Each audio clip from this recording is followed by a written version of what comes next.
الحمدللہ وحدہ والصلاة والسلام علی من لا نبی بعدہ اما بعد فاعوذ باللہ من الشیطان الرجیم بسم اللہ الرحمن الرحیم۔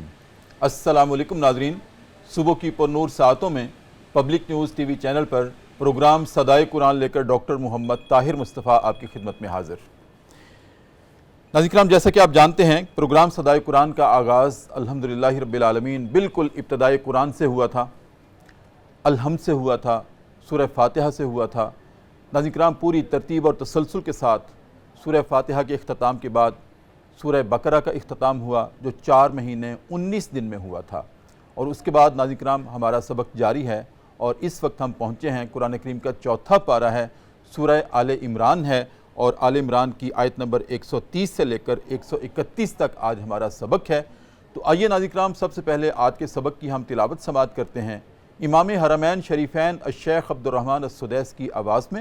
بسم اللہ الرحمن الرحیم۔ اے ایمان والو، یہ بڑھا چڑھا کر سود کھانا چھوڑ دو، اللہ سے ڈرو تاکہ تم فلاح پا جاؤ، اور ڈرو اس آگ سے جو کافروں کے لیے سلگائی گئی ہے، تیار کی گئی ہے، دہکائی گئی ہے۔ ناظرین کرام، یہ آج ہمارا سبق ہے سورہ آل عمران کی آیت نمبر 30 سے لے کر 131 تک۔ آج کے سبق میں ناظرین کرام جو ہمیں تلقین کی گئی ہے اللہ رب العزت کی طرف سے، وہ یہ ہے کہ سود کو بڑھا چڑھا کر کھانا چھوڑ دو۔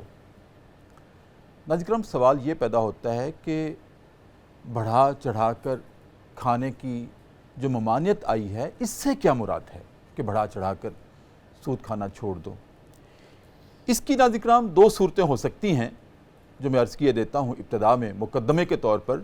ایک تو یہ ہے کہ سود لینے والا جب کسی کو قرض دیتا ہے اور سود کی شرط رکھتا ہے، تو وہ پہلے یہ شرط رکھتا ہے کہ اگر اس معین مدت میں مجھے تم نے قرض کی رقم واپس نہ کی، اس مدت تک تو مثال کے طور پر عرض کر رہا ہوں 5% میں سود لوں گا اصل رقم کے اوپر، اور اگر اس معینہ مدت میں تم نے قرض کی رقم واپس نہ کی تو یہی 5% 10% ہو جائے گا اگلے 6 مہینے کے لیے۔ ناظرین کرام، یہ سود کو بڑھا چڑھا کر کھانے کے مترادف ہے کہ پہلے 5% کا مطالبہ تھا یا 10% کا مطالبہ تھا، اس کے بعد 20% کر دیا، اور اس طرح بڑھانا چڑھانا سود کا۔ ایک تو یہ اس سے مراد ہو سکتی ہے۔ دوسری مراد ناظرین کرام یہ بھی ہو سکتی ہے کہ اگر ایک شخص کسی دوسرے شخص کو یا کسی دوسری پارٹی کو قرض دیتا ہے اور ساتھ مطالبہ کرتا ہے کہ اتنی مدت کے بعد جب تم مجھے واپس کرو گے تو اصل رقم سے زائد اتنا لوں گا۔ مثال کے طور پر اگر کوئی شخص کسی کو 10 لاکھ قرض دیتا ہے تو سال کے بعد واپسی کا مطالبہ کرتا ہے کہ میں 12 لاکھ واپس لوں گا یا 13 لاکھ لوں گا، تو یہ 2 لاکھ یا 3 لاکھ جو زائد مطالبہ ہے یہ سود ہے۔ اچھا، اب بڑھانا چڑھانا کیسے ہے جس کو کلام اللہ نے بیان کیا ہے؟ ایک صورت تو وہ تھی جو ابھی میں نے بیان کی، اور دوسری صورت یہ ہے کہ جب وہ قرض دینے والا واپس 10 لاکھ دے کر 12 لاکھ یا 13 لاکھ یا 14 لاکھ لے گا، اب وہ 14 لاکھ کی رقم جو اس کے پاس واپس آئی ہے، اب اس کی خواہش ہے کہ میں اس پوری 14 لاکھ کی رقم کو کسی اور جگہ انویسٹ کروں جہاں سے مجھے اس سے بھی زیادہ دگنی رقم ملے زائد اصل رقم کے۔ لیکن ناظرین کرام، جب وہ حالانکہ اس کی اپنی رقم 10 لاکھ تھی، جہاں سے اس نے پہلی مرتبہ قرض دیا تھا، واپس لیتے ہوئے 3-4 لاکھ اضافی رقم دی، اب اس کی خواہش ہے کہ اس کو کسی اور جگہ انویسٹ کیا جائے جہاں اس سے بھی دگنا سود ملے، منافع ملے۔ تو وہ جب دوسری جگہ انویسٹ کرتا ہے تو پہلی رقم میں سود کی رقم شامل تھی، اب جب دوسری جگہ انویسٹ کرے گا تو اس شامل شدہ سود پر بھی دوبارہ وہ سود لے گا۔ یہ سود کو بڑھا چڑھا کر کھانا ہے، جس کی اللہ رب العزت نے کیٹیگوریکلی یہاں ممانعت کی ہے کہ یہ چھوڑ دو۔ سود کھانا ایسے ہی ہے جیسے کہ اللہ کے ساتھ جنگ کرنا ہے۔ اتنی بڑی وعید ناظرین کرام کلام اللہ میں بیان کی گئی ہے۔ اب ناظرین کرام، یہ مقدمہ جو آپ کے میں نے سامنے رکھا ہے، اس سے اور جو تشریحات ہمارے سامنے آئیں گی کہ سود اٹ سیلف ہے کیا، اس کی اقسام کیا ہیں، قدیم صورتیں کیا تھیں، جدید صورتیں کیا ہیں، اور پھر اس سے ہم کیسے بچ سکتے ہیں، اللہ کی ناراضگی سے کیسے بچ سکتے ہیں، کیسے محفوظ رہ سکتے ہیں۔ ناظرین کرام، یہ ہمارا آج پروگرام صدائے قرآن میں موضوع ہے، اور اس پر گفتگو کرنے کے لیے ناظرین کرام جو میری دائیں جانب مہمان شخصیت تشریف رکھتی ہیں وہ ہیں جناب علامہ عابد علی قادری، ماشاءاللہ عالم دین ہیں، پی ایچ ڈی اسکالر ہیں آپ، اور چیئرمین ہیں سدرۃ المنتہا قرآن اکیڈمی کے۔ آج ہمارے پروگرام کی زینت ہیں۔ السلام علیکم ورحمۃ اللہ۔ وعلیکم السلام ورحمۃ اللہ وبرکاتہ۔ کیسے مزاج علامہ صاحب؟ خیریت سے ہیں؟ الحمدللہ رب العالمین۔ شکراً کہ آپ تشریف لائے پروگرام صدائے قرآن میں۔ اور ناظرین کرام میری بائیں جانب تشریف رکھتے ہیں جناب محمد فرید حسین فریدی، ماشاءاللہ بارگاہ رسالت مآب کے ثنا خان ہیں، کیا خوبصورت اللہ نے آواز دی ہے۔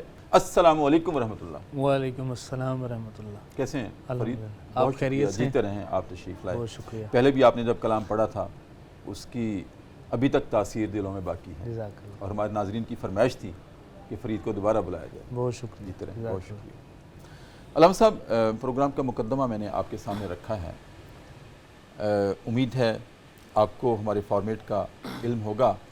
میں عرض کرتا ہوں کہ یہ وہ پروگرام ہے اس میں کلام اللہ پوری ترتیب کے ساتھ چل رہا ہے۔ جی جی، یہ واحد پروگرام ہے وطن عزیز میں، بلکہ میں تو یوں کہوں گا اللہ میرے الفاظ کی لاج رکھے کہ پوری دنیا میں اپنی نوعیت کے اعتبار سے یہ پہلا پروگرام ہے جہاں کلام اللہ کا سبق جو ہے پوری ترتیب سے چل رہا ہے۔ ہم نے الحم سے شروع کیا تھا، کوئی آیت کوئی لفظ ہم مس نہیں کر رہے۔ ماشاء اللہ، جس آیت پہ آج پروگرام ختم ہوتا ہے کل اگلی آیت سے شروع ہوتا ہے۔ ماشاء اللہ، یہ آپ ماشاء اللہ۔ پہلی دفعہ تشریف لائے، اس لیے آپ کی کوشش گزار جی، کر جی۔ رہا ہوں۔ تو آج ہمارا سبق پہنچا ہے سورہ آل عمران کی آیت نمبر 130 سے لے کر 131 تک، جی جی، جس میں جیسے کہ میں نے عرض کیا کہ پہلی تلقین یہ ہے کہ سود کو بڑھا چڑھا کر کھانا چھوڑ جی، دو، جی، ممانعت ہے سختی کے ساتھ۔ لیکن اس سے پہلے کہ ہم اس طرف آئیں کہ بڑھا چڑھا کر، کچھ سے دو صورتیں میں نے عرض کی ہیں، جی۔ آپ سے انشاءاللہ رہنمائی لیں گے۔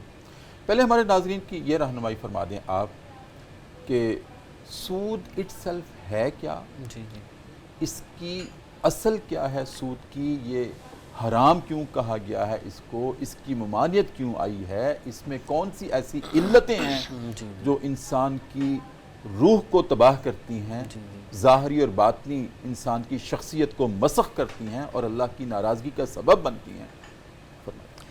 الحمدللہ والصلاۃ والسلام علی رسول اللہ۔ بہت شکریہ قبلہ ڈاکٹر صاحب آپ کے مدعو کرنے کا، اور میں اپنی سعادت سمجھتا ہوں کہ ایک نزول سکینہ کے اس مرکز میں مجھے آنے کی توفیق نصیب ہوئی من جانب اللہ، کہ کلام مجید کا سننا، سنانا، پڑھنا، پڑھانا، اور اس کے کسی بھی اعتبار سے اس کی سماعت یا اس پہ کلام جو ہے وہ خیر ہی خیر ہے اور برکت ہی برکت ہوا کرتی ہے۔ اور بلا شبہ جو آپ نے صدائے قرآن کا ایک طریقہ کار ارشاد فرمایا، میرے علم کے مطابق تو ابھی کہیں بھی ایسا نہیں ہے کہ حرفاً حرفاً اور سبکن سبکن قرآن مجید کو اس طرح سے ریکارڈ بھی کیا جائے اور ناظرین تک پہنچایا جائے۔ مختلف موضوعات سنائے بھی جاتے ہیں اور اس کو مخصوص پروگرام ہوتے ہیں۔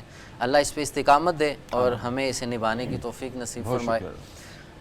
سود کے حوالے سے جو آج پروگرام ہے، سود کی جتنی بھی نوعیت ہے، زمانہ جاہلیت سے اگر ہم شروع کرتے ہیں، جناب عیسیٰ علیہ السلام کے دور میں سود کے حوالے سے جب اللہ تبارک و تعالیٰ نے عیسیٰ علیہ السلام پر وحی فرمائی کہ سود ربا جو ہے یہ حرام ہے، اور اس کی علت یہ تھی کہ سود لینے اور دینے کے درمیان کا جو سفر ہے ایک ظالم اور مظلوم کا سفر تھا۔ لینے والا ایک مجبور ہے، ایک محکوم ہے، اور وہ مظلوم ہے، اور وہ مفلسی اور کلاشی سے دینے والا جو قرض کی صورت میں، ہاں جی، جو قرض لینا چاہتا ہے، ہاں جی، ہاں جی، جو ایک مجبور آدمی قرض ہے، لینے والا جی جی، مجبور ہے، اور اس کے اوپر جو سودی ہے، ایک نظام تھا اس وقت، ایک خاص قوم، ایک طبقہ اور ایک قبیلہ تھا جس کا کام ہی یہ تھا، حتیٰ کہ بیت القدس کی پاکیزہ سرزمین میں بھی یہ کام کیا جاتا تھا۔ اور تاریخ ہمیں بتاتی ہے عیسیٰ علیہ السلام نے جب اس کے متعلق آواز بلند کی، آواز حق بلند کی، تو آپ کے خلاف بغاوت ہوتی ہے اور آپ کو وہی سارا معاملہ شہادت تک لایا جاتا ہے۔ اس کی وجہ یہ تھی کہ زمانہ جاہلیت میں سود کی مختلف نوعیتیں ہوتی تھیں۔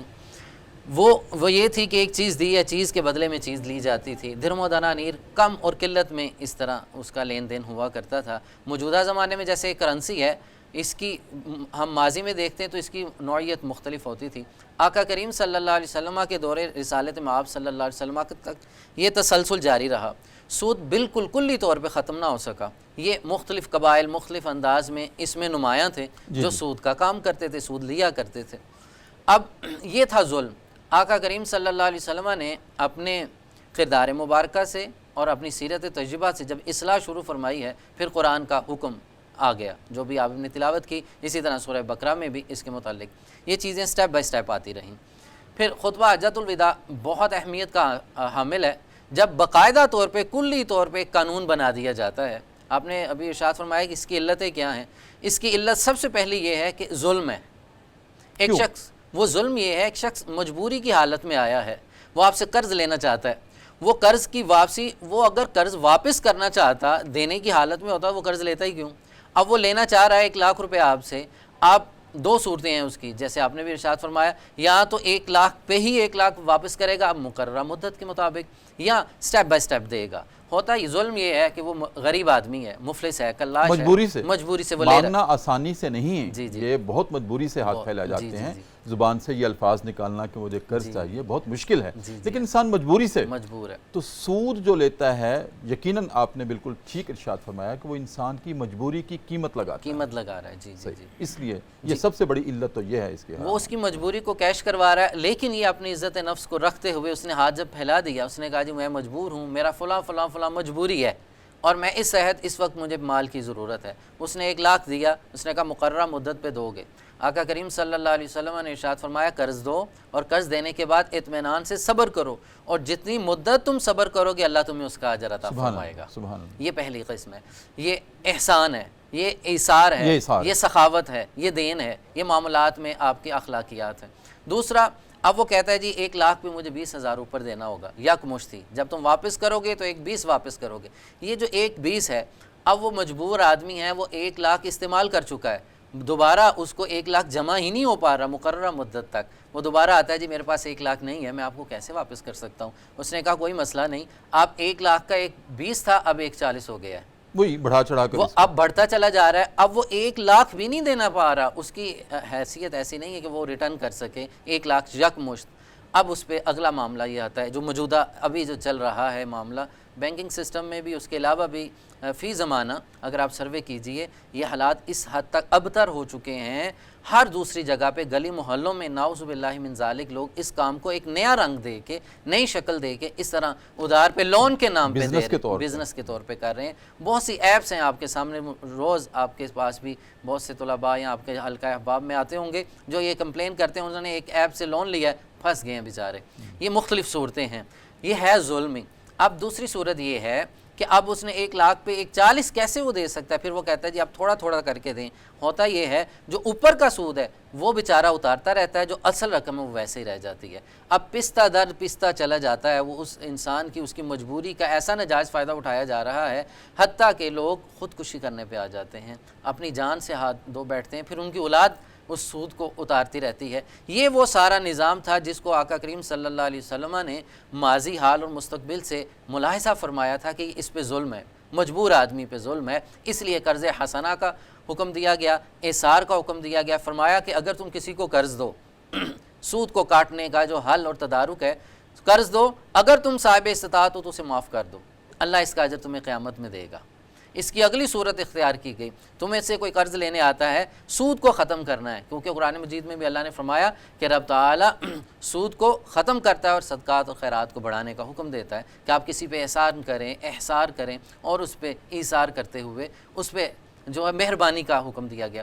اب اس کا ایک اور مسئلہ ہے ضمناً کہ جو مظلوم ہے، اب وہ تو مظلوم ہے، ظالم کا کوئی تدارک ہونا چاہیے، کیوں کیا اس نے، کیوں؟ اس میں دیکھیں قرآن عزیز نے ہماری تربیت فرمائی، زُيِّنَ لِلنَّاسِ حُبُّ الشَّهَوَاتِ مِنَ النِّسَاءِ وَالْبَنِينَ وَالْقَنَاطِيرِ الْمُقَنطَرَةِ مِنَ الذَّهَبِ وَالْفِضَّةِ۔ یہ سارا مضمون یہ بتا رہا ہے کہ شریعت ہمیں حب دنیا، حب مال سے الگ کرنا چاہتی ہے، کہ مال کی محبت دل میں نہیں آنا چاہیے۔ اس سے مراد یہ نہیں ہے کہ آپ مال کمائیں نا، اس سے مراد یہ نہیں کہ مال جمع نہ کریں، نہیں، یہ ساری چیزیں ضروری ہیں، لیکن مال کی جو محبت ہے وہ اس دانے پہ لے آئی ہے کہ الہاکم التکاثر حتی زرتم المقابر، یہ مقام آ چکا ہے۔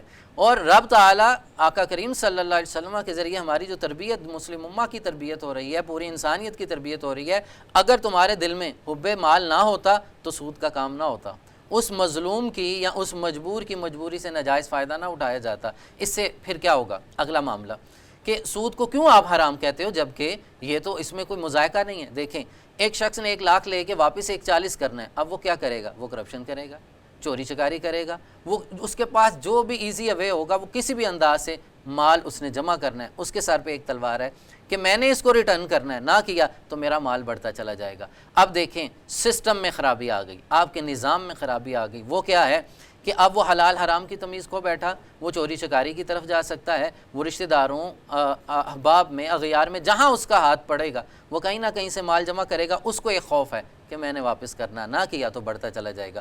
اب دیکھیے جو سود لینے والا ہے، جس نے سود پہ رقم دی ہے، اس کا مال گھر بیٹھے ہی بڑھتا چلا جا رہا ہے، لیکن جس نے واپس کرنا ہے وہ بیچارہ مجبور ہے، وہ کہیں نہ کہیں سے اس کو جمع کرنے کی تگ و دو میں ہے۔ اب دیکھیں اگر اس کے پاس صرف قرض ہوتا اور اسے پتہ ہے 1 سال میں ریٹرن کرنا ہے، اب وہ اسے یوٹیلائز کر سکتا تھا، اس سے کاروبار کر سکتا تھا، بزنس کر سکتا۔ اس کو قلبی تسلی یہ تھی کہ جس کو میں نے واپس کرنا ہے وہ دیندار آدمی ہے، وہ نیک آدمی ہے، نیک خصلت ہے، وہ مجھے اور بھی مہلت دے سکے گا۔ اب وہ آرام سے سلولی اس کے پیسے واپس بھی کرتا یا یکمشت بھی کر سکتا تھا۔ اس سے سسٹم میں حسن کیا آنا تھا؟ ایک اور مسئلہ ضمناً آقا کریم صلی اللہ علیہ وسلم نے جس طرح صدقات و خیرات کا حکم فرمایا اور اس پہ اجر و ثواب کا ارشاد فرمایا، ایک پورا نظام دیا ہے۔ معیشت کا نظام دیکھیے، اگر میں ضمناً تھوڑا سا سود کے تدارک میں اگر آپ کی اجازت سے ارشاد فرمایا کہ سب سے پہلے آپ ایک دوسرے کو تحفہ تحائف دو۔ تحائف کا کیوں؟ اس کی وجہ کیا ہے؟ تو تحائف کی سب سے پہلی وجہ کہ آپس میں الفت بڑھے گی، محبت بڑھے گی۔ دوسرا، غیر محسوس طریقے سے اگلے کی عزت نفس کو پامال کیے بغیر اس کی عزت کو برقرار رکھتے ہوئے اس کی ہیلپ ہے، اس کی مدد ہے۔ ایک چیز کی آپ کو ضرورت ہے تو سامنے والے کو ضرورت ہے، آپ تحفے تحائف۔ اس کے بعد فرمایا کہ خیرات کیا کرو، خیرات اوپن ہے، سب کو دی جا سکتی ہے۔ پھر فرمایا صدقہ کیا کرو، چاہے وہ نافلی صدقہ ہے یا واجبی صدقہ ہے۔ اب اس کے بعد فرمایا زکوٰۃ کا سسٹم ہے۔ یہ ایک پورا نظام شریعت نے دیا ہے، اگر اس کے تحت رہیں گے واللہ سود کی ضرورت ہی نہیں پڑے گی، سود کا نظام آ ہی نہیں سکتا۔ چاہے اسلام کے ماننے والے اور اسلام کے نہ ماننے والے اگر اس سسٹم کو مان جائیں تو پھر یہ سودی نظام ختم ہو سکتا ہے، یہ ظلم ختم ہو سکتا ہے، کیونکہ شریعت نے ایک پورا مکمل ضابطۂ حیات، یہ معاشی نظام دیا ہے۔ بالکل ٹھیک۔ آپ کی اجازت سے ایک وقفہ ہے بسم اللہ۔ پروگرام میں۔ ناظرین کرام، جناب علامہ عابد علی قادری گفتگو فرما رہے تھے اور بڑی خوبصورت گفتگو تھی۔ دیکھیں میں عرض کروں گا کہ میں نے وقفے پہ جانا ہے، اس سے پہلے آپ سے یہ تھوڑی سی گزارش کرنا چاہ رہا ہوں کہ اللہ رب العزت نے انسان کو جو پیدا کیا ہے، اس کا جو بحیثیت انسان مادہ ہے وہ ان سے ہے، محبت سے ہے، ہمدردی سے ہے، احساس سے ہے۔ میں ابھی جب آ رہا تھا پروگرام کرنے کے لیے تو گفتگو ہو رہی تھی درمیان میں ایک دوست کے ساتھ کہ سانپ سانپ کو نہیں ڈستا، انسان انسان کو ڈستا ہے۔ انسان انسان کا خون چوسنا چاہتا ہے، سانپ دوسرے سانپ کا خون نہیں چوستا۔ ایسا کیوں ہے؟ جبکہ ہم دعویٰ کرتے ہیں کہ انسان اشرف المخلوقات ہے، یہ رسپیکٹڈ ہے، اشرف ہے، مکرم ہے، اور اللہ رب العزت نے بلا شبہ اعلان بھی کیا ہے وَلَقَدْ كَرَّمْنَا بَنِي آدم، ہم نے انسان کو عزت اور تکریم عطا کی ہے۔ لیکن وہ کہاں گئی تکریم؟ جب ایک انسان مجبور ہوتا ہے تو دوسرا انسان اس سے مطالبہ کرتا ہے میں تمہاری مجبوری کی قیمت لگاؤں گا۔ حالانکہ ہونا تو یہ چاہیے تھا کہ کسی کلام اللہ گواہی دیتا ہے کہ اگر تمہارے پاس کوئی ایسا شخص آتا ہے جو کچھ مانگنا چاہتا ہے، جو ضرورت مند ہے، جو مجبور ہے، تو تم اس کے چہرے کو دیکھ لیا کرو اور سمجھ جایا کرو وہ کچھ کہنا چاہتا ہے۔ بعض اوقات وہ شرم کے مارے کچھ کہہ نہیں پاتا، اس کے لب کپ کپاتے ہیں کچھ کہنے کے لیے، لیکن وہ شرم کے مارے کچھ کہتا نہیں ہے۔ تم سمجھ جایا کرو یہ تمہاری مدد کا طالب ہے۔ اس حد تک ہمارا دین اسلام تلقین کرتا ہے انسانیت کے درد کی، احساس کی، محبت کی، الفت کی، عقیدت کی۔ کہاں گئے یہ الفاظ؟ اور جب کوئی مجبور ہمارے سامنے آتا ہے تو ہم کہتے ہیں کہ اتنا دوں گا اور اتنا واپس لوں گا۔ یہی حیوانیت ہے، یہی ظلم ہے، یہی مجبوری کی قیمت ہے۔ ناظرین کرام، اس پہ مزید ہم گفتگو کرتے ہیں کہ پھر آخر اس کا حل کیا ہے، اللہ کی ناراضگی کے ساتھ ہم کیسے بچ سکتے ہیں، تو اس پہ گفتگو کریں گے۔ ایک وقفہ ہے اور وقفے میں ہم جایا کرتے ہیں دربار رسالت میں اور اپنے نبی کریم صلی اللہ علیہ وآلہ وسلم جن کی ہم امت میں ہونے کا دعویٰ کرتے ہیں، اور میرے نبی نے یہ جو رذائل ہیں یہ اپنی امت کو نہیں دیے، نہ اپنی تعلیمات میں دیے ہیں، نہ دین اسلام کی تعلیمات میں یہ ہیں کہ اس قدر بے حس ہو جایا جائے، سنگ دل ہو جایا جائے کہ کوئی انسان مجبور ہے تو اس کی قیمت لگائی جائے۔ ناظرین کرام، یہ نبی کریم کی امت کے خصائل نہیں ہیں، ہمیں اس پہ سوچنا ہے۔ وقفے میں ایک مرتبہ نبی کریم پر درود کریم کا نذرانہ پیش کرتے ہیں اور واپس آتے ہیں۔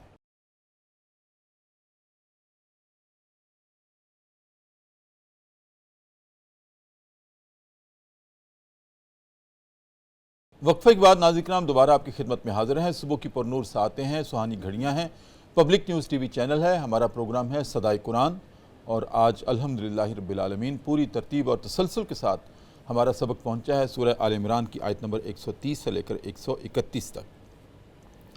علامہ صاحب، بہت خوبصورت آپ نے گفتگو فرمائی، جو علتیں ہیں سود کی وہ آپ نے بیان فرمائیں۔ ویسٹ سرمایہ داران نظام کا حامل نظام کیپٹلزم، وہ یہ کہتا ہے مغالطہ دینے کے لیے، مینیپولیٹ کرنے کے لیے، وہ یہ کہتا ہے، دلیل دیتا ہے سود کے حق میں کہ دیکھیں جی انفلیشن ہو رہی ہے، روز بروز مہنگائی ہو رہی ہے، آج جو چیز 1 لاکھ کی ہے سال کے بعد وہ 1.5 لاکھ کی ہوتی ہے، تو اگر قرض دینے والا کسی کو 1 لاکھ دیتا ہے تو وہ ایسے ہی ہے کہ آج 1 لاکھ کی چیز آتی ہے اور وہی چیز جب وہ واپس کرے گا سال بعد وہ 1.5 لاکھ کی ہو جائے گی، تو 50,000 جو اوپر مانگ رہا ہے تو کیا اس نے طوفان مچا دیا ہے؟ یہ جائز تو ہے، یہ دلیل کے طور پہ، سود کے حق میں دلیل کے طور پہ پیش کرتا ہے۔ ہم اس کا جواب کیسے دیں گے جبکہ اللہ اور اس کا رسول تو اس کو بالکل ممانعت کی تلقین کرتے ہیں؟ ہم کیا جواب دیں گے اس کا ہمارے ناظرین کی رہنمائی کے لیے؟ بسم اللہ الرحمن الرحیم۔ سوال بہت اچھا ہے جی۔ اس حوالے سے سب سے پہلے ہم نقلی پھر عقلی دلیل دونوں ہی پیش کرتے ہیں۔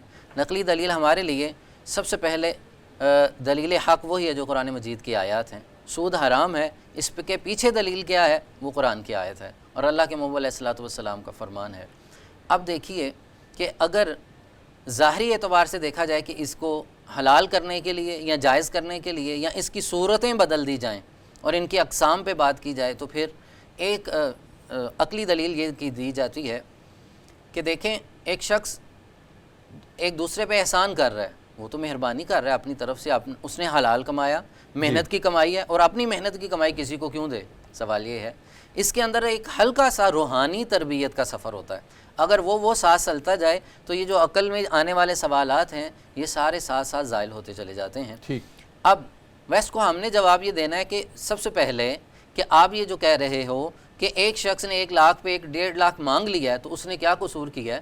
اگر وہ 1 سال کے اندر وہی کہیں اور انویسٹ کرتا، بزنس کرتا، کچھ بھی کرتا، وہ اس سے ڈبل بھی کما سکتا تھا، تو اس نے تو اپنا ایک مخصوص پرسنٹیج رکھی ہے تو وہی اس کے مطابق ہی وہ لے رہا ہے۔ اب سوال یہ ہے کہ اب اگر وہ محنت کرتا، خود کرتا تو اس کے لیے جائز تھا۔ اب آپ نے ایک مال اٹھا کے دوسرے کو دیا ہے، سب سے پہلے تو آپ کو احسار کرنا چاہیے، اس پہ مہربانی کرنی۔ وہ دوست ہے تو تمہارے پاس آیا، کوئی غیر تو نہیں آئے گا۔ تو سب سے پہلے اس کے ساتھ ظلم کیا کیا ہے آپ نے کہ آپ نے ایک نظام اس کو دیا ہے، غیر محسوس طریقے سے وہ مجبور بھی اس کا حصہ بن رہا ہے، ظالم بھی اس کا حصہ بن رہا ہے۔ وہ نظام کیا ہے کہ اگر وہ دینے والا ہوتا تو وہ ہاتھ ہی کیوں پھیلاتا؟ پہلی بات۔ پھر دوسرا یہ ہے کہ آپ نے سودی نظام جو مروجہ ابھی بھی چل رہا ہے، غیر محسوس طریقے سے لوگوں کو اس میں پھنسایا جاتا ہے، آفرز دے کے یا اس کے مختلف یوں سمجھیں کہ اس کی پالیسیز دے کے، جتنی بھی پالیسیز دی جاتی ہیں، لیکن ظاہری طور پہ بھی ہاں مہنگائی کا اگر کہا جائے، سوال یہ ہے کہ مہنگائی بڑھتی چلی جا رہی ہے۔ پہلا سوال یہ ہے کہ آپ نے سسٹم ہی ایسا متعارف کروایا، مہنگائی کیوں ہو رہی ہے، کیوں گئی کی کیوں ہے؟ یہ وہ نظام ہے یا سودی نظام کو ہی اگر ہم کہیں، کیونکہ یہ لفظ سود کا ہے، سودی نظام ایسا ہے جس میں امیر سے امیر تر ہوتا چلا جائے گا، غریب سے غریب تر ہوتا چلا جائے گا۔ یہ سرمایہ دارانہ نظام ایسا ہے کہ دولت صرف چند ہاتھوں میں رہے۔ یہ نیو ورلڈ آرڈر کے تحت بھی اگر آپ دیکھیں تو اس میں بھی ایک شک موجود تھی کہ دولت صرف چند افراد کے ہاتھ میں رہنی چاہیے۔ اس کی وجہ کیا ہے؟ طبقاتی نظام رہے گا، طبقاتی فرق رہے گا، اور دولت صرف ان لوگوں کے پاس رہے گی جو ان پہ حکومت کر سکیں گے، جو اپنی منمانی یا اپنی پالیسی دے سکیں گے۔ دوسری بات یہ ہے کہ سودی نظام کے اندر کبھی بھی بقا نہیں ہے۔ اس کی وجہ کیا ہے؟ یہ اللہ کے خلاف جنگ ہے۔ یہ جو قانون شریعت دیتی ہے وہ فطرت کا قانون ہے۔ ہر وہ قانون جو شریعت نے دیا ہے وہ عین فطرت کے مطابق ہے، اور بندہ جب بھی فطرت کے خلاف چلتا ہے وہ نقصان اٹھاتا ہے، وہ پسپائی کرتا ہے۔ اب معاشی نظام جو ہمیں یورپ دے رہا ہے یا مغرب دے رہا ہے، اس کے اندر غریب آدمی کے لیے غریب آدمی کہاں کھڑا ہے؟ وہ غریب سے غریب ہوتا چلا جا رہا ہے، مجبور سے مجبور ہوتا چلا جا رہا ہے۔ اب سارا نظام تو امراء کے لیے ہے، غرباء کے لیے کیا ہے، مساکین کے لیے کیا ہے، لیکن آپ شریعت کا نظام دیکھیں گے، اسلام کا نظام دیکھیں گے، بات غرباء، مساکین، ہمسائے، رشتہ دار یہاں سے شروع ہوتی ہے، اوپر سے نیچے نہیں آتی بلکہ نیچے سے اوپر کی طرف جاتی ہے۔ فی زمانہ مروجہ نظام جتنا بھی ہے، معاشی نظام، آپ جس تحت بھی جس چیز کو بھی آپ ڈسکس کرنا چاہتے ہیں، یہ پالیسی اوپر والوں کے لیے بنائی جاتی ہے۔ سود بھی اسی کی ایک قسم ہے، سود بھی ایک اسی کا ہی حصہ ہے، چاہے وہ بزنس کا نظام ہو، معاشرتی نظام، جتنا بھی یہ جال بن دیا گیا ہے، اس کے تحت نیو ورلڈ آرڈر کے تحت بھی یہی چیز تھی کہ ایسا نظام لایا جائے کہ قوم، قبائل، ریاستیں کنٹرول میں رہیں، اور کنٹرول اسی وقت ہی ہوتا ہے۔ آپ نے دیکھا گھر کا جو کمانے والا ہے، جس کے پاس مال و دولت زیادہ ہے، بات اسی کی مانی جاتی ہے۔ تو سودی نظام بھی ایسا ہے سر کہ اس کا تدارک کیا ہے، اور اس کی یہ جو ظاہری طور پہ دی جاتی ہے کہ اس میں مذائقہ کیا ہے، اس پہ چند چیزیں عرض کرتا ہوں۔ دیکھیں، شریعت نے حل دیا اس کا، اسلام ہر چیز کا متبادل دیتا ہے۔ دیکھیں، ایک سودی نظام چلا آ رہا تھا، اچانک کہہ دیا سود حرام ہے، لوگوں کو عادت تھی، لیکن اس کا حل کیا دیا ہے کہ بھائی آپ جنس چینج کر لو، آپ کا بھی نقصان نہ ہو۔ یہ نہیں ہو سکتا کہ ایک بندہ محنت کی کمائی ہے، اس نے اپنی دن رات ایک کر کے خون پسینے کی کمائی ہے، وہ کسی کو ادھار پہ دینا چاہتا ہے، وہ اپنا نقصان کیوں ہو؟ اور شریعت بھی یہ نہیں چاہتی، نہ ظلم کرنا ہے، نہ ہونے دینا ہے، نہ نقصان کسی کا کرنا ہے، نہ اپنا نقصان ہونے دینا ہے۔ اب وہ دیکھیں 1 لاکھ روپیہ کسی کو ادھار دے رہا ہے، اب اس کا تو نقصان ہے، سال کے بعد آئے گا، پیسہ ڈی ویلیو ہو چکا ہے، اب اس کا جو 1 لاکھ تھا وہ 50,000 رہ چکا ہے۔ ہاں، اس پہ علماء نے بہت سے حل دیے ہیں۔ وہ حل یہ ہیں کہ آپ جنس چینج کر لیں، آپ کسی کو ادھار دے رہے ہیں، آپ اسے روپیز میں نہ دیں، اسے کہے جی یہ پیسے نہیں آپ کو دوں گا، یہ 1 تولہ سونا لے جاؤ مجھ سے، واپس بھی مجھے بس یہی دے دینا۔ اس کا فائدہ کیا ہوگا؟ ظاہر ہے وہ تو بڑھتا چلا جائے گا۔ اگر سال بعد، 2 سال کے بعد، 3 سال کے بعد بھی وہ واپس کر رہا ہے، اگر اس نے مقررہ مدت نہیں بھی رکھی، اگر رکھی بھی ہے نہیں دے سکا، 3 سال بعد اس کے حالات اچھے ہو گئے غریب آدمی کے، وہ واپس کرنے آیا، اس نے کہا جی آپ کی مہربانی، میرا کام ہو گیا، یہ 1 تولہ سونا ہے، میں واپس کرنے آیا ہوں، آپ سے ادھار کے طور پہ لیا تھا۔ اب جب اس نے دیا تھا اس وقت تولہ سونے کی قیمت 1 لاکھ تھی، 3 سال کے بعد 1.5 یا 2 تک پہنچ چکی ہے، تو اب فائدہ کس کو ہوا؟ دونوں کو۔ کیسے؟ لینے والے کا جو مجبوری تھی یا جو کام تھا وہ ہو گیا، اب جس نے ادھار دیا ہے وہ پیسہ، اب اس کو یہ فائدہ ہو گیا کہ اس کا پیسہ ڈی ویلیو نہیں ہوا، اس کی رقم خراب نہیں ہوئی۔ اگر اس نے 1 لاکھ کا سونا دیا تھا وہ 1.5 کا پہنچ چکا۔ یا اس کا ایک دوسرا بھی ہے، آپ کرنسی چینج کر لیں، آپ نے اسے ڈالر میں دیے، بھائی یہ ادھار ہے، $1,000 تمہیں دے رہا ہوں، سال کے بعد، مہینے کے بعد، 10 $1,000 لوں گا، واپس اس یہی دے دینا، کیونکہ وہ تو اوپر تھلے ہوتے چلے جائیں گے۔ اب تیسری چیز یہ ہے کہ آپ جنس چینج کر لیں۔ گولڈ تو ایک مثال ہے، آپ کوئی بھی چیز دے سکتے ہیں، اس سے یہ ہے کہ ایک بندہ حرام سے بچ سکتا ہے اور دونوں کو اطمینان قلبی ہوگی، بالکل ٹھیک، لینے والے کو بھی دینے والے کو بھی اطمینان قلبی رہے گی کہ میں ایک بہت بڑے حرام سے بچاؤں جس کی حرمت بہت زیادہ تھی۔ جی جی جی ناظرین کرام، یہ بڑا خوبصورت حل ہے جو کہ علامہ صاحب نے بھی آج پیش کیا ہے، اور یہی حل جب سورہ بقرہ میں یہ آیات آئی تھی سود کی حرمت کے ضمن میں، تو اس وقت میں نے بھی یہ عرض کیا تھا اس وقت کہ ود ان دا سسٹم سود سے بچنے کا ایک طریقہ یہ ہے کہ اگر ہم کہیں کہ نظام میرے ہاتھ میں نہیں ہے، میں کیا کروں، میری عزیزہ کو، میرے کسی دوست کو، اقارب میں سے قرض چاہیے، اگر نہیں دیتا تو سنگ دلی ہے، اگر دیتا ہوں تو کیا میں نقصان اٹھاؤں؟ تو اس کا یہی حل ہے آج کہ آپ کیش، بے شک کیش ہی دیں، لیکن یہ طے کر لیں کہ میں اگر آپ کو 2 لاکھ دے رہا ہوں تو یہ 1 تولے سونے کی قیمت دے رہا ہوں، سال بعد واپس کریں کہ میں 1 تولے سونے کی قیمت لے لوں گا۔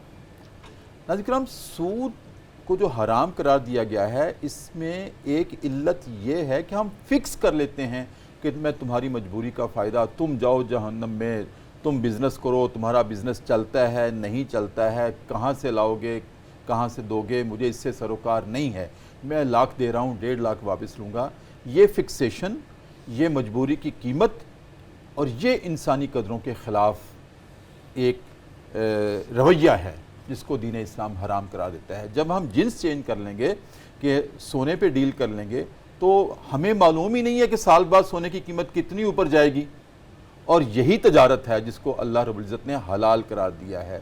تجارت میں منافع کا تعین نہیں ہوا کرتا، سود میں منافع کا تعین ہم کرتے ہیں، اس لیے حرام ہے کہ اب جب سال بعد واپس کریں گے تو ہمیں نہیں معلوم ہوگا کتنا منافع ہوگا کتنا نہیں ہوگا، تو اس کو اللہ نے جائز قرار دیا ہے، تو یہ ایک صورت ہے بچنے کے لیے۔ ناظرین کرام، اس کے علاوہ علامہ صاحب ہم بہت نام بدل لیتے ہیں، جی جی سود ہم اس کو پروفٹ نام رکھ دیا، جی جی پھر ہم نے اس کو پی ایل ایس قرار دے دیا، جی جی حالانکہ اس میں بھی یہی علتیں موجود ہیں، جی جی کبھی ہم اس کو مارک اپ قرار دیتے ہیں۔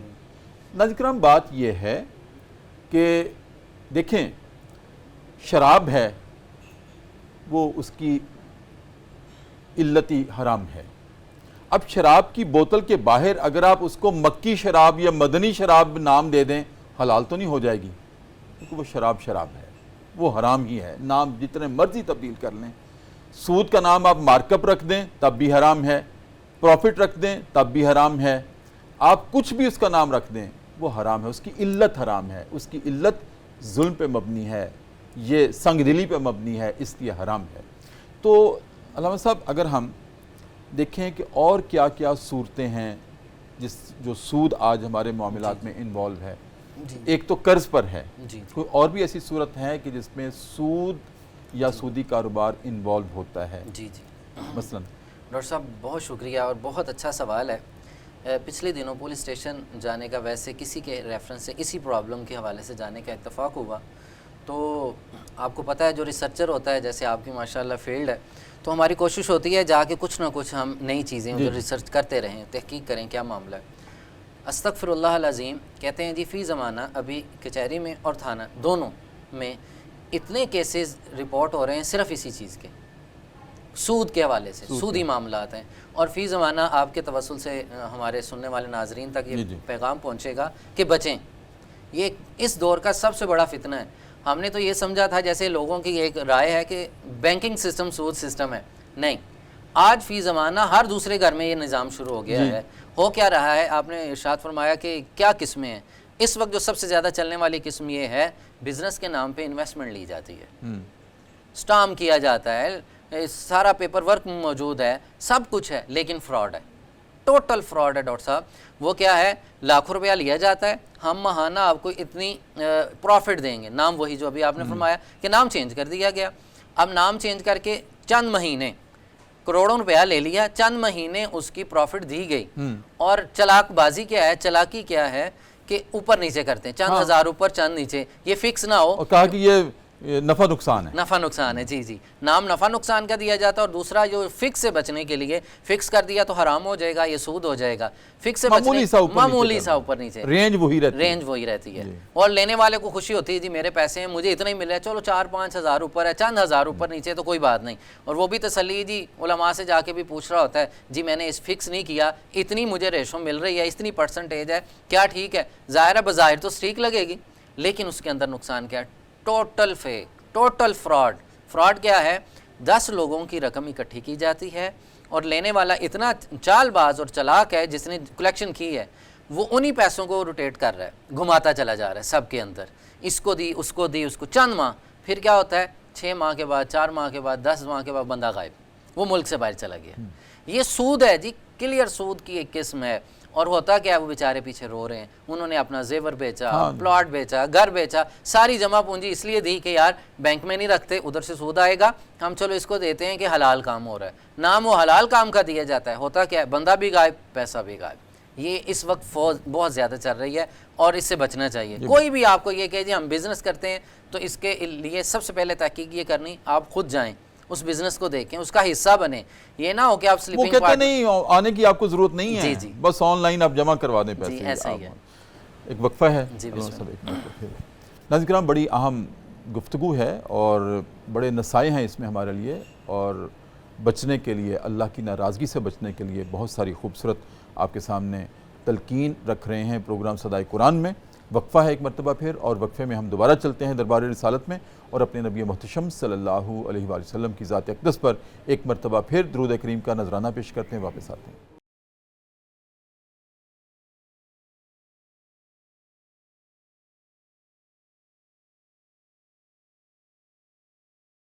وقفے کے بعد ناظرین کرام دوبارہ آپ کی خدمت میں حاضر ہیں۔ صبح کی پر نور سے آتے ہیں، پبلک نیوز ٹی وی چینل ہے، ہمارا پروگرام ہے صدائے قرآن، اور الحمدللہ آج ہمارا سبق تھا سورہ آل عمران کی آیت نمبر 130 سے لے کر 131 تک۔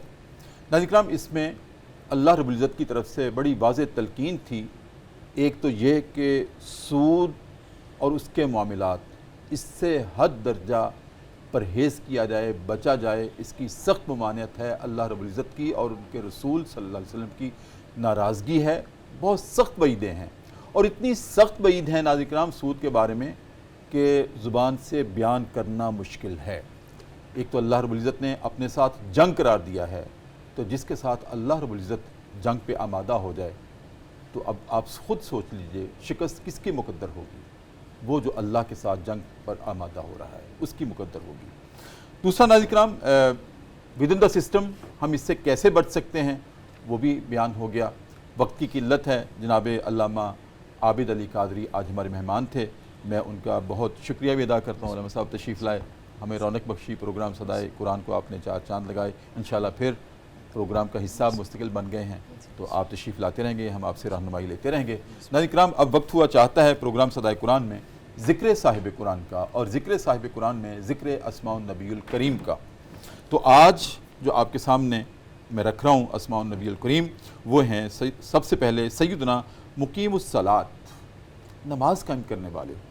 ناظرین کرام وَيُقِيمُونَ الصَّلَاةَ وَمِمَّا رَزَقْنَاهُمْ يُنْفِقُونَ، سورہ بقرہ کے آغاز میں ہی یہ اللہ رب العزت کا حکم ہے جس سے آپ کی ہم صفت کا استخراج کر سکتے ہیں، استنباط کر سکتے ہیں۔ تو یہاں سے ہم اخذ کر سکتے ہیں کہ آپ سب سے زیادہ نماز قائم کرنے والے تھے جب اللہ نے حکم دے دیا نماز قائم کی جائے۔ آپ کو دیکھ کر تو ہم نے نماز قائم کی ہے۔ تو اس کے ساتھ سورہ بقرہ کی آیت نمبر 43 میں بھی یہ موجود ہے، اور سورہ بقرہ کی آیت نمبر 277، التوبہ آیت نمبر 71، سورہ ابراہیم آیت نمبر 31، سورہ بنی اسرائیل آیت نمبر 78، سورہ لقمان آیت نمبر 4، اور ناظرین کرام اس کے ساتھ جب ہم یہ دیکھتے ہیں تمام آیات میں اللہ رب العزت نے یہ تلقین کی ہے نماز قائم کی جائے، اور نماز کے بارے میں مختلف زاویوں سے، مختلف حوالوں سے اللہ رب العزت نے تقریباً 150 مقامات پر تلقین کی ہے کہ نماز کو قائم کیا جائے۔ تو سب سے پہلے ہمارے نبی کریم صلی اللہ علیہ وسلم نے ہمیں نماز قائم کر کے دکھائی، اور نماز قائم کرنے کا مطلب کیا ہوتا ہے کہ اس طرح سے نماز پڑھی جائے کہ ایک پلر جو کہ قائم رکھتا ہے چھت کو، الصلاۃ عماد الدین، نماز بھی ایک پلر ہے، اور پلر میں اگر گیپ آ جائے تو عمارت قائم نہیں رہ سکتی، دھڑام سے نیچے آ جاتی ہے۔ تو نماز قائم کرنے سے کیا مراد ہے؟ نماز کو اس ترتیب سے پڑھا جائے کہ زندگی بھر اس میں کوئی بھی گیپ نہ آئے۔ یہ نہیں کبھی پڑھ لی کبھی چھوڑ دی، یہ قائم کرنا نہیں ہے۔ اس لیے تو اللہ رب العزت نے اقرأ الصلاۃ نہیں کہا، اقیم الصلاۃ کہا ہے۔ نماز پڑھنے کی بات نہیں، نماز قائم کرنے کی بات کی گئی ہے۔ ناظرین کرام دوسرا اس میں گرامی ہے نبی کریم صلی اللہ علیہ وسلم کا سیدنا الممد صلی اللہ علیہ وسلم امداد کیے گئے، سورہ الانفال کی آیت نمبر 9 میں اس کا ہمیں اشارہ ملتا ہے۔ پھر سیدنا المنتظر صلی اللہ علیہ وآلہ وسلم، انتظار کرنے والے، سورہ الانعام کی آیت نمبر 158 میں ناظرین کرام اس کا ہمیں اشارہ ملتا ہے۔ پھر ہے سیدنا المنذر، ڈرانے والے، اللہ کی نافرمانی کے نتائج سے ڈرانے والے۔ میں اس کی ایک مرتبہ مثال دی تھی کہ آپ کے نذیر ہونے کی مثال کیا ہے؟ جیسے کہ ایک طوفان دور سے آ رہا ہو اور کوئی شخص اس کے نتائج سے ہمیں ڈرائے کہ ابھی وہ دور ہے۔ ناظرین کرام جو ہم کرتے ہیں، اللہ کی نافرمانی کرتے ہیں، حکم عدولی کرتے ہیں، گناہ کرتے ہیں، غلطی کرتے ہیں، اس کا وبال ابھی دور ہے، لیکن نبی کریم ڈرایا کرتے تھے بچو اس عذاب سے، ڈر جاؤ اس عذاب سے جو ان اعمال کے بدلے میں جہنم کی آگ کی صورت میں بھگتنا ہوگا۔ اس سے ہمیں ڈرایا کرتے تھے، اس لیے آپ نذیر ہیں اور المنذر ہیں صلی اللہ علیہ وسلم۔ سورہ بقرہ کی آیت نمبر 213 ہے ناظرین کرام، اور پھر سورہ الانعام کی آیت نمبر 48 ہے، سورہ کہف کی آیت نمبر 56 ہے، سورہ مریم کی آیت نمبر 97 ہے، النمل 92 ہے، المومن 15 ہے، الدخان آیت نمبر 3 ہے، اور سورہ النازیات آیت نمبر 45 ہے، جس میں یہ ہمیں اشارے ملتے ہیں۔ اس کے بعد ناظرین کرام آخری اس میں نبی ہے آج کے پروگرام کا، سیدنا المنصور صلی اللہ علیہ وسلم، مدد کیے گئے۔ کبھی فرشتوں سے آپ کی مدد کی گئی، کبھی اللہ رب العزت نے خود آپ کی مدد کی، فیضان سماوی سے آپ کی امداد کی گئی۔ تو ناظرین کرام سورہ آل عمران کی آیت نمبر 81 ہے، الانفال کی آیت نمبر 10 ہے، التوبہ کی آیت نمبر 14 ہے، التوبہ کی آیت نمبر 25 ہے، سورہ محمد کی آیت نمبر 7 ہے ناظرین کرام، جس میں ہمیں یہ اشارے ملتے ہیں آپ کی اس صفت کے اور اس صفت سے اس اسم گرامی کے۔ اس کے ساتھ ہی ناظرین کرام آج کا پروگرام اپنے اختتام کو پہنچتا ہے۔ اپنے میزبان ڈاکٹر محمد طاہر مصطفیٰ کو اجازت دیجیے۔ اب میں گزارش کروں گا محمد فرید حسین فریدی سے، وہ اپنے مخصوص انداز میں بارگاہ رسالت مآب صلی اللہ علیہ وسلم میں کلام پیش فرمائیں۔ سائے میں تمہارے ہیں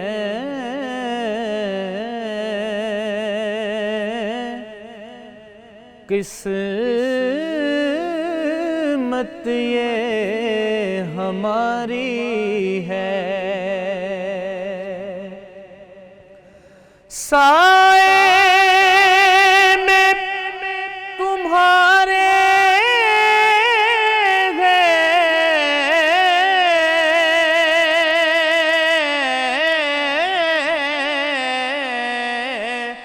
قسمت یہ ہماری ہے، قربان دل و جانم کیا شان تمہاری ہے، قربان دل و جانم کیا شان تمہاری ہے، کیا پیش کروں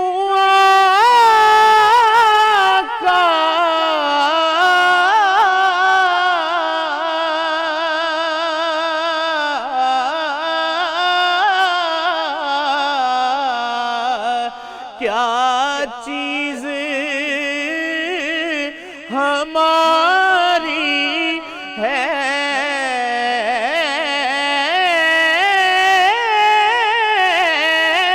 کیا پیش کروں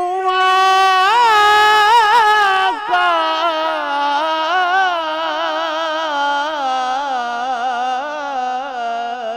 کیا چیز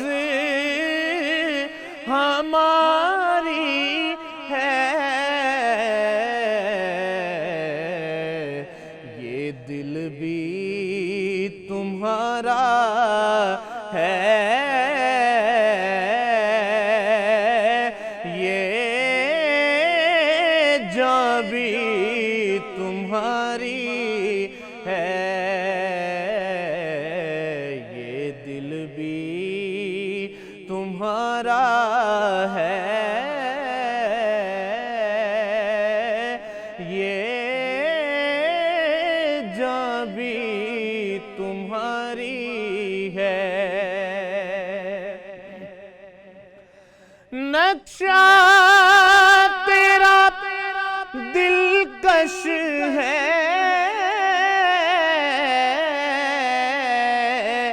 صورت تیری پیاری ہے،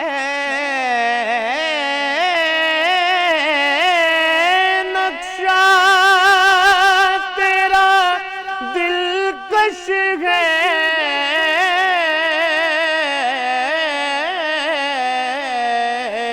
صورت تیری پیاری ہے، جس نے بھی تمہیں دیکھا سو جان سے واری ہے، جس نے بھی تمہیں دیکھا سو جان سے واری ہے، ہم چھوڑ کے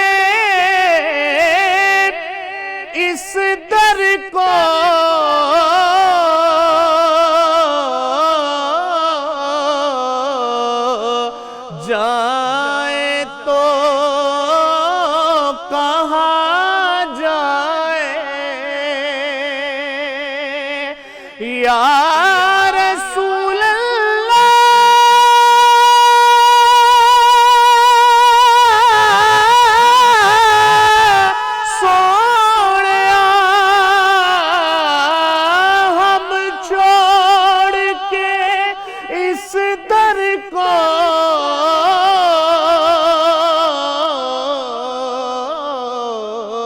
جائیں تو کہاں جائیں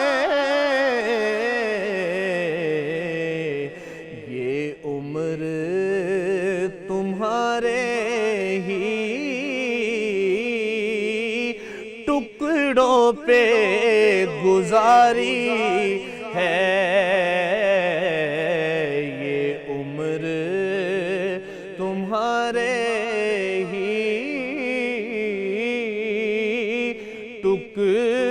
ٹکڑوں پہ گزاری ہے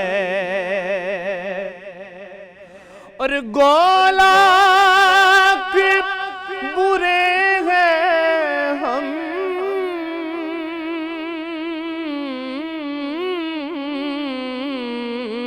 کہلاتے تمہارے ہیں